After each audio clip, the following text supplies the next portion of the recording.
আল্লাহ বলেছেন ফাইন্না মাল উসরি ইউসরা, কষ্টের পরেই আছে সুখ। কষ্টের পরেই আছে সুখ। আমাদের জীবনে সুখ বেশি, কষ্ট কম। কয়দিন না খেয়েছিলাম, কয়দিন বিপদে পড়ছি, কয়দিন ডাকাইতে ধরছে, এক মাসের মধ্যে অসুস্থ থাকি কয়দিন আর সুস্থ থাকি কয়দিন, এটা হিসাব করে না। অসুস্থ যে ছিল খালি এটা খেয়াল রাখে, আছে না নাই? তার মানে ইন্না মাল উসরি ইউসরা, দুঃখের পরে আছে সুখ। মোটিভেশন, প্রাণটা আবার উদ্বেলিত হয়ে ওঠে। তাই তো, আসলেই তো দুঃখের পরে সুখ। এজন্য কষ্ট যখন পাবেন, অসুস্থ যখন হবেন, ওইখানেও আনন্দ করবেন, কারণ সামনে আরাম আসতেছে। সুবহানাল্লাহ পড়েন। মুমিনের হারাবার কিছু নাই, দুঃখ পাওয়ার কিছু নাই। মুমিন অসুস্থ হলে অসুস্থতার মাধ্যমে, তার রোগের মাধ্যমে তার গুনাহ ঝরে যায়, সে আল্লাহর কাছে প্রিয় হয়ে ওঠে। তা আমাদেরকে কেউ হারাইতে পারে? কথা বলেন, আমাদের কেউ ভয় দেখাইতে পারে? মোটিভেশনাল সূরা, সূরাতুল ইনশিরাহ আর সূরাতুদ দুহা। এখানে অনেক হিউজ মোটিভেশন আছে। যারা হতাশ, যাদের জীবন ভাল লাগে না, মরে যেতে মনে চায়, গার্লফ্রেন্ড গালি দিছে, আছে না নাই? আবার বয়ফ্রেন্ড গার্লফ্রেন্ডের গালি দিছে, এ ওড়না পেঁচায়া ফ্যানের মধ্যে ঝুলে আত্মহত্যা করে। আহা, কত বড় পাগল! তুই মরলি কেন? গালি দিছে তো কি হয়েছে? হ্যাঁ, বুঝতে চায় না, হতাশ হয়ে যায়। আর বয়স কম তো, ইচড়ে পাকা, অল্পতে কাবু হয়ে যায়। এই সূরাগুলো পড়ে না। এখানে আশার বাণী আছে। আজকে আমি জানি কথা শোনাবো আপনাদেরকে, শুরুতে আগে সংক্ষেপে বলে দিই। এই সূরার মূল কথা হচ্ছে, মানে সেন্ট্রাল থিম বা সাবজেক্ট ম্যাটার, সূরাতুদ দুহার কেন্দ্রীয় আলোচ্য বিষয় হচ্ছে নিরাশ হবেন না, হতাশ হবেন না, হাল ছাড়বেন না। ভরসা রাখবেন কার উপর? মুমিনরা নিরাশ হয়, হতাশ হয়, হাল ছাড়ে নাকি ভরসা রাখে? কার উপর ভরসা? কার উপর? না নৌকার উপর, ধানের শীষ, নাঙ্গল, হাত পাখা, দাড়িপাল্লা? ভরসা থাকবে একজনের উপর। চিল্লায় বলেন, তিনি কে? Never be sad, never lose hope. Every time you feel like you cannot go on, you feel so lost that you are so alone. Don't despair and never lose hope, 'cause Allah is always by your side. Insha'Allah, Insha'Allah, Insha'Allah, you'll find your way. Insha'Allah, Insha'Allah, Insha'Allah, you'll find your way. Every time you feel like you cannot go on, you feel so lost that you are so alone. Don't despair and never lose hope, 'cause Allah is always by your side. Insha'Allah, পড়েন, Insha'Allah, Insha'Allah, you'll find a way. Insha'Allah, Insha'Allah, Insha'Allah, you'll find a way. ঠিক কি না? কি সুন্দর nasheed! Never lose hope, you will find your way.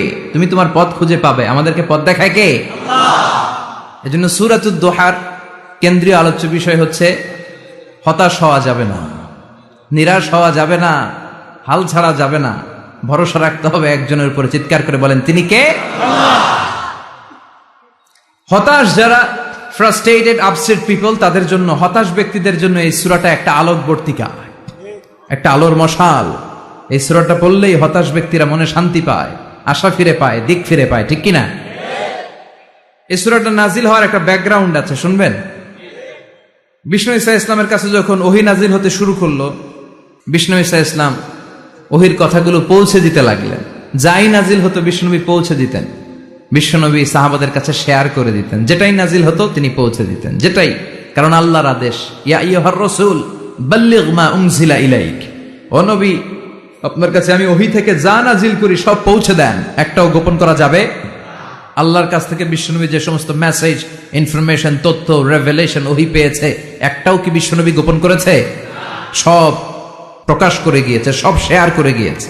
বিশ্বনবী share করতে লাগলেন। সকালে যা নাজিল হয় শেয়ার করেন, দুপুরে নাজিল হয় শেয়ার করেন, রাতে নাজিল হয় শেয়ার করেন, শেয়ার করতে লাগলেন। কিন্তু কি অবাক করা কাণ্ড, হঠাৎ করে এই ওহী আসার ধারাবাহিকতা আল্লাহ বন্ধ করে দিলেন। ওহী আর আসে না, আকাশ থেকে নতুন তথ্য আর নামে না। ঘটনা কি? ওহী আসে না কেন? তথ্য আসে না কেন? জিব্রাইল আসে না কেন? কোন বর্ণনা এসেছে 15 দিন, কোন বর্ণনায় 1 মাস, 3 মাস, এমনকি 6 মাস পর্যন্ত বর্ণনা পাওয়া যায় যে বিশ্বনবীর কাছে 6 মাস ওহী আসে নাই। বিশ্বনবী তো অবাক, ঘটনা কি? ওহী নামে না কেন? আর ওহী না আসলে তো বিশ্বনবী শেয়ার করতে পারে না। এতদিন যা আসতো বলে বেড়াতো, এখন আসেও না, বলতেও পারে না। কাফির মুশরিকরা বিশ্বনবীর গালি দিতে শুরু করলো, মুহাম্মদের রব মুহাম্মদের ভুইলা গেছে, মুহাম্মদের আল্লাহ মুহাম্মদের ছেড়ে দিয়েছে। বিশ্বনবীর চাচি আবু লাহাবের স্ত্রী উম্মে জামিল বলতে শুরু করলো, কি মুহাম্মদ, তোমার শয়তানটা তোমার কাছে আসে না? না, শয়তান দ্বারা তিনি জিব্রাইলকে বুঝিয়েছেন যে তোমার জিব্রাইল তোমার কাছে আসে না। এভাবে সবাই গালমন্দ করতে শুরু করলো যে মুহাম্মদের আল্লাহ মুহাম্মদকে ভুলে গিয়েছে। বিষ্ণু ঈসা ইসলাম নিজেও হতাশ হয়ে গেলেন, কি রে ওহী আসে না কেন? আমার কোনো ভুল হচ্ছে না তো? আমার কোনো অপরাধ হয়ে গেল না তো? আল্লাহ কি আমার উপর অসন্তুষ্ট হয়েছেন? আল্লাহ কি আসলেই আমারে ভুলে গেছেন? আল্লাহ কি আমাকে ত্যাগ করেছেন? তিনি কি আমার উপর রেগে আছেন? আমরাও মাঝে মাঝে এরকম হতাশ হয়ে পড়ি। এরকম হতাশ লোক আছে না নাই? কিরে আমার দোয়া কবুল হয় না কেন? আল্লাহ আমার ডাকে সাড়া দেয় না কেন? আমার জীবনে এত দুঃখ কেন? আমার জীবনে তো ভালো কিছু হয় না, খালি সব কষ্ট আমার কেন? এরকম আছে না নাই? এরকম হতাশদের জন্য এই সূরাটা একটা আলোকবর্তিকা, মোটিভেশনাল সূরা। আলহামদুলিল্লাহ পড়েন। বিশ্বনবীকে আল্লাহ আশ্বস্ত করলেন আর এই সূরাটা নাজিল করলেন আর বললেন, ওয়াদ-দুহা, ওয়াদ-দুহা। দুহা মানে আলো, দুহা মানে আলো, প্রভাতের সূর্য কিরণের শপথ। Look up, the sunlight, it's a very beautiful day out there. ও নবী হতাশ হবেন না, বেরোন, সকালের সূর্যটা কত সুন্দর, কি ঝলঝলে পৃথিবী, ফকফকে আর তকতকে, দেখলেই মনটা ভরে যায়, ঠিক কিনা? দোহা, দোহা মানে আলো, আশার আলো, সম্ভাবনার আলো। আমাদের জীবনে আলোর দরকার আছে না নাই? আলো না থাকলে আমরা বাঁচতে পারবো? আলো লাগে বড় ভালো। এই আজকে আলো না থাকলে আমার দেখা যেত? এজন্য কোরআনকে আল্লাহ আলো বলেছেন। কোরআনকে কি বলেছে? কিতাবুন আনজালনাহু ইলাইকা লিতুখরিজান নাসা মিনাল যুলুমাতি ইলান নূর। Muhammad, I've revealed this holy Quran unto you to lead the mankind out of darkness into the light. অন্ধকার থেকে লাইট, লাইট মানে কি? আলো, আলোর দিকে নেয়ার জন্য কোরআন পাঠিয়েছি। আবার বিশ্বনবীকেও আল্লাহ নূর, নূরের সাথে তুলনা করেছেন।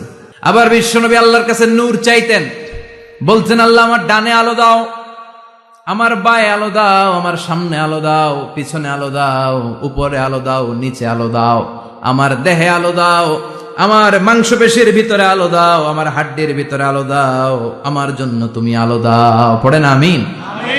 এজন্য আলো ছাড়া বেঁচে থাকা অসম্ভব। আল্লাহ তাআলা আলোর নামে সূরা দিলেন, সূরাতুদ দুহা, প্রভাতের আলো, প্রভাতের সূর্য কিরণের শপথ, আলোর শপথ। সুবহানাল্লাহ পড়েন। এরপর আল্লাহ বললেন, ওয়াল লাইলি ইযা সাজা, আলোর শপথ, সকাল বেলার সূর্য কিরণের শপথ। দ্বিতীয় আয়াতে আল্লাহ বললেন, রাত্রিবেলার শপথ, যখন রাত্রিটা নিঝুম হয়, হয় নিস্তব্ধ। নিঝুম আর নিস্তব্ধ রাতের শপথ। তাহলে আল্লাহ আলোর কসম কাটলেন, তারপরে অন্ধকারের কসম কাটলেন, ঠিক কিনা? আলো দ্বারা মূলত আল্লাহ তাআলা ওহীর আগমনকে বুঝিয়েছে, আর অন্ধকার দ্বারা আল্লাহ তাআলা ওহীর অনুপস্থিতি বুঝিয়েছে। এটা দিয়ে আল্লাহ বুঝাতে চাইলেন, ও নবী, কাফির মুশরিকরা আপনারা গালি দেয়, ওরা বলে যে আমি আপনারে ভুলে গেছি, আমি আপনারে ত্যাগ করেছি, আমি আপনার প্রতি অসন্তুষ্ট। না না, আমি ইচ্ছা করে ওহী পাঠাই না, কারণ সব সময় আলো থাকলে ভাল লাগে না, কিছু সময় অন্ধকারের দরকার আছে না নাই? বুঝে শুনে উত্তর দিয়ে। 24 ঘন্টা আলো, 365 দিন খালি আলো আলো আরো আলো। যদি সূর্যের আলো সব সময় থাকে 365 দিন, ভাল লাগবে? রাতে ঘুমাবেন কেমনে? আবার সব সময় ঘুটঘুটে অন্ধকার, আলো নাই, ভাল লাগে? ক্ষেত খামারে চাষ করা লাগবে না, বাজারে যাওয়া লাগবে না। তার মানে আলোরও দরকার আছে, অন্ধকারেরও দরকার আছে। এটা দিয়ে আল্লাহ বুঝাতে চাইলেন নবী ওহী নাজিল করা যেমনি দরকার আছে, মাঝে মাঝে ওহী বন্ধ রাখা আপনার বিশ্রাম দেওয়ার দরকার আছে। চিৎকার করে পড়েন আল্লাহু আকবার। এজন্য আল্লাহ বললেন ওয়াদ-দুহা ওয়াল-লাইলি ইযা সাজা মা ওয়াদ্দা'আকা রাব্বুকা ওয়া মা ক্বালা ওয়ালাল আখিরাতু খায়রুল লাকা মিনাল উলা। সুবহানাল্লাহ পড়েন। ও নবী, প্রভাতের সূর্য কিরণের শপথ, নিঝুম নিস্তব্ধ রাত্রিবেলার শপথ, আলো আর অন্ধকারের শপথ করে আমি বললাম আপনার প্রভু আপনারে ভুলে যায় নাই, আপনার উপর অসন্তুষ্ট হয় নাই। আমি আল্লাহ ইচ্ছা করে ওহী বন্ধ রেখেছি, কারণ ওহীর একটা পাওয়ার আছে। বারবার ওহী রিসিভ করলে আপনার স্নায়ু এটা সহ্য করতে পারবে না, আপনার দেহ এটারে বরদাস্ত করতে পারবে না। নবী, আমি আপনার প্রতি এত রহম দিল, এত ভালোবাসি, বারবার ওহী নিতে নিতে আপনার যে কষ্ট হয়, এই কষ্টটা আমার আল্লাহর সহ্য হয় না। এজন্য আমি আল্লাহ ইচ্ছা করে কিছুদিন ওহী বন্ধ রাখছি। সুবহানাল্লাহ পড়েন। তার মানে এই নয় যে আমি আপনারে ভুলে গিয়েছি, আমি আপনারে ছেড়ে দিয়েছি। আরে নবী, আমি তো আমার নামের সাথে আপনার নামকে জুড়ে দিয়েছি। লা ইলাহা ইল্লাল্লাহ মুহাম্মাদুর রাসূলুল্লাহ। যেখানে আমার আল্লাহর নাম সেখানে বিশ্ব নবীর নাম আছে না নাই? আজান যখন দেই আল্লাহু আকবারের পরে বিশ্ব নবীর নাম আছে না নাই? একামতে আছে না নাই? আবার আল্লাহর জন্য যখন সালাত আদায় করি শেষ বৈঠকে বিশ্ব নবীর উপর দুরূদ আছে না নাই? রাফা'না লাকা যিকরাক। ও নবী, আপনার নামকে আমি অনেক উপরে তুলে ধরেছি। আমার নাম যেখানে আপনার নাম ওইখানে, গোটা বিশ্বব্যাপী আপনার নাম ছড়ায় যাবে। ওরা আপনারে গালি দেয় কবি বলে, ওরা গালি দেয় গণক বলে, ওরা বলে আপনি আবতার, লেস কাটা। আসলে যারা আপনারে গালি দেয় ওরাই লেস কাটা। ওরা আপনারে বলে আপনি নির্বংশ, আপনার ছেলেগুলো বেঁচে নাই, মেয়ে বেঁচে আছে, আপনার নাম নেয়ার কেউ থাকবে না। ওই আবু জাহেল, উতবা, সাইবা, ওদের নাম নেয়ার কেউ থাকবে না। আপনি লেস কাটা নন, আপনি নির্বংশ নন। ইন্না শানিয়াকা, চিল্লায় বলেন ইন্না শানিয়াকা। যারা আপনারা গালি দেয়, যারা আপনারা নিয়ে কটু কথা বলে, ওরাই লেস কাটা, ওরাই নির্বংশ। ওদের বংশকে আমি আল্লাহই নির্বংশ করে ছাড়ি। চিল্লায় বলেন ঠিক কিনা? ও নবী, মা ওয়াদ্দা'আকা রাব্বুকা ওয়া মা ক্বালা। আপনার রব আপনারে পরিত্যাগ করে নাই, আপনারে ভুলে যায় নাই, আপনারে ছেড়ে দেয় নাই। আপনার রব ইচ্ছা করেই ওহী নাজিল বন্ধ করে রেখেছে। আমি ইচ্ছা করেই আপনারে প্রেসার দিতে চাই নাই গো নবী, কারণ ওহী রিসিভ করা অনেক কঠিন। এটা আস্তে আস্তে আপনি অভ্যস্ত হবেন। সুবহানাল্লাহ পড়েন। ওহীর একটা পাওয়ার আছে না নাই? আমরা তো কি মজায় মজায় কোরআন পাইছি। এই যে কি সুন্দর কোরআন নিয়ে বসি, পড়ি, তাফসীর করি, কি মজার কোরআন।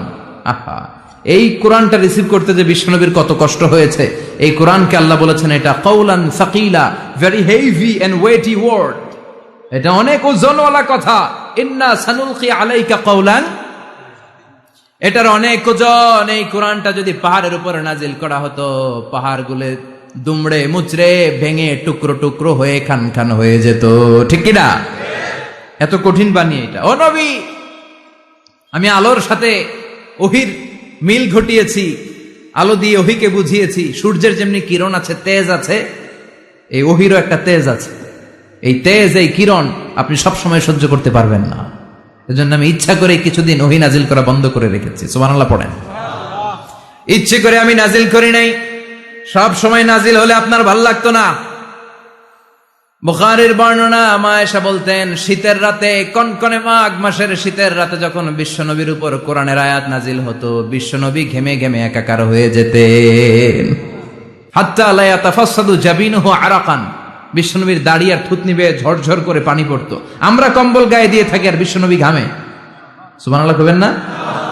এটা কাউলান সাকিলা, অনেক ওজনওয়ালা কথা। আবার বিশ্বনবী যখন ওটের উপরে বসে থাকা অবস্থায় কোরআনের আয়াত নাজিল হতো, ওটের বুকটা মুহূর্তের মধ্যে বালুর মধ্যে, জমিনের মধ্যে লেগে যেত। ঘোড়ায় চড়া অবস্থায় বিশ্বনবীর কাছে যখন কোরআন নাজিল হতো, ঘোড়ার পা গুলো মরুভূমির বালুতে দেবে যেত। মাঝে মাঝে বিশ্বনবী সাহাবাদের রানের উপরে, পায়ের উপরে মাথা দিয়ে শুয়ে পড়তেন, ক্লান্ত শ্রান্ত। যায়েদ বিন হারেসা, বিশ্বনবীর পালক পুত্র, তার পায়ের উপরে মাথা রেখে বিশ্বনবী একবার কথা বলতে বলতে ঘুমিয়ে পড়লেন। ঘন্টাখানিক ঘুমালেন। যায়েদ বিন হারেসা বলে, আমার কাছে তেমন কোনো কষ্টই হচ্ছে না, বিশ্বনবীর মাথাটা খুব বেশি ওজন মনে হচ্ছে না। ঘন্টাখানিক পর বিশ্বনবীর চোখ খুললেন, আর খোলা মাত্রই ওনার উপর ওহী কোরআনের আয়াত নাজিল করতে শুরু করলো কে? আল্লাহ। যায়েদ বিন হারেসা বলে, যখনই কোরআনের আয়াত নাজিল হতে শুরু করলো আমার মনে হচ্ছে বিশ্বনবীর মাথাটা 50-60 কেজি ওজন বেড়ে গিয়েছে। বিশ্বনবীর মাথার ওজনে আমার পায়ের রান ফেটে যাবে, আমার পায়ের হাড্ডি ফেটে যাবে, আমার পাটা ভেঙে খান খান হয়ে যাবে মনে হচ্ছিল। তার মানে কোরআনের আয়াত যখন নাজিল হয় বিশ্বনবীর উপর একটা প্রেসার আছে না নাই? এই জন্য আল্লাহ বললেন, নবী আমি আপনার ভুলে যাই নাই।